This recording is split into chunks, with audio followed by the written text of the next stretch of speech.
Welcome, everybody, to College Basketball Preview Show on the Grueling Truth Sports Network. I'm your host, Mike Goodpaster. Today, we're going to look at this Friday night, tonight's game between the Iowa Hawkeyes as they travel to Wisconsin to battle the Badgers.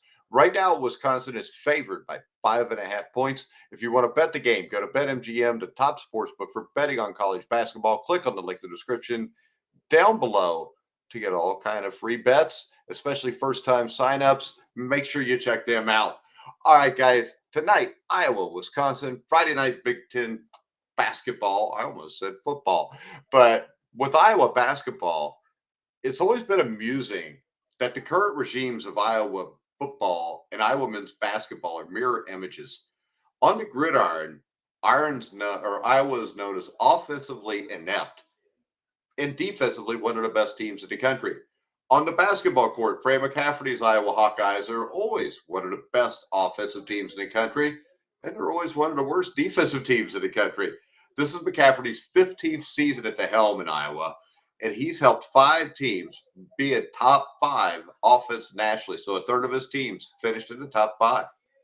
Now, the other end of the floor has always been an issue. Iowa is ranked at the top 75 defensively under McCafferty only 4 times in 15 years. It has never been better than 24th. In that span, Iowa's defense is ranked better than its offense just twice, and that was 2011 and 2013. This year, that's the case again. A primarily homegrown roster is built to score. The Hawkeyes are second nationally in points per game while playing a quick but not breakneck pace. The inside-outside combo of big man Owen Freeman and wing Peyton Sandford leads to scoring, but Iowa has a deep arsenal of options. 7 players in McCafferty's rotation average at least 7.5 points or more a game. 6 of Iowa's top 7 players by minutes played per game are sinking better than 38% from long range this season. The 7th player on that list is Sandford, arguably the best shooter on the team, whose percentage is dragged down by his volume and the difficulty of 7.5 threes per game he is able to hoist. Defensively, Iowa isn't noticeably better than his other teams. He's not noticeably worse. They're just what Iowa defense is. They lead the nation in percentage of points allowed on 2-point baskets. That may feel like an intentional decision driven by analytics, but when a team is giving up more shots at the rim than via 2-point jumpers, it's hard to say anything other than the interior defense is lacking. The Badgers season started very promising. 8 straight wins, including notable victories over Arizona, Central Florida, and Pitt. Wisconsin was flying high at that point. The schedule then presented a tough test with a trip to in-state rival Marquette. Now, this was also between 2 Big Ten games, Michigan and Illinois. The Badgers have dropped all 3 of those games, despite holding a second half lead in each one of the 3.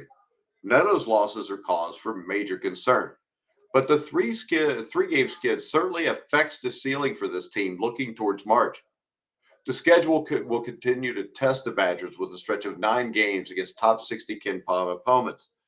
The Badgers' ability to swim amongst those sharks will be dictated by Colorado State and Missouri transfers John Tanya.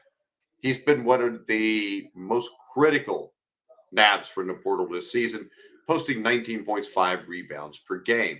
As the competition has stiffened and his name has been highlighted on opposing scouting reports, the season has proved much tougher for him. In his last 8 games, he's averaged 23 points per game on 53% shooting. In his last 5 outings, Tanja has managed just 13 points on 32% shooting. Now, to 5.5 points. This 5.5 points spread opened up at 4.5 points. Now it is up to 5.5. If you're going to bet Wisconsin to give the points, bet them now. When you're watching this show, bet them now at BetMGM, because I think there's a good chance this line could go up to 6.5. Now, Wisconsin isn't the best team to exploit Iowa's interior weakness, yet the Badgers should certainly be able to score in the paint and win on the glass. Between Tonya's work as a driver and 7-footer Stephen Kral in the post, Iowa has its hands full stopping Wisconsin around the rim. On the other end, you need to worry about Iowa simply outshooting the Badgers, though some shooting regression may work against that theory. In Iowa's last 3 games, the Hawkeyes have hit 42% from deep, with 11 makes per game. The Hawkeyes' opponents in those contests have made just 6.3 per game on 26.8% shooting. I'll trust a more reliable attack playing on its home floor. I'm taking the Wisconsin Badgers. I will give the 5.5 points, but I'm going to hit that now. I'm not going to let it get to 6 or 6.5 because then I'm not as sure about it. I think what you end up with, I think you end up with a win by Wisconsin, 78-72. I think the Badgers get the win, and it leaves a lot of questions about Iowa and their shot at making the tournament in March because this team has defensive issues. They can shoot the ball, but offensively, I don't think they're as good as the teams over the past few years with the Hawkeyes. But I'm going to go ahead. I'm going to take Wisconsin tonight, get to 5.5 points. And if you want to follow me for our betting tips and everything else, make sure you go on Twitter, X, whatever you want to call it. I know it's X. Go to @GruelingTruth. Like, subscribe, hit the bell notification on YouTube. Check out the gruelingtruth.com. But for now, guys, I'm Mike Goodpaster. You've been watching and listening to The Grueling Truth, where the legends speak.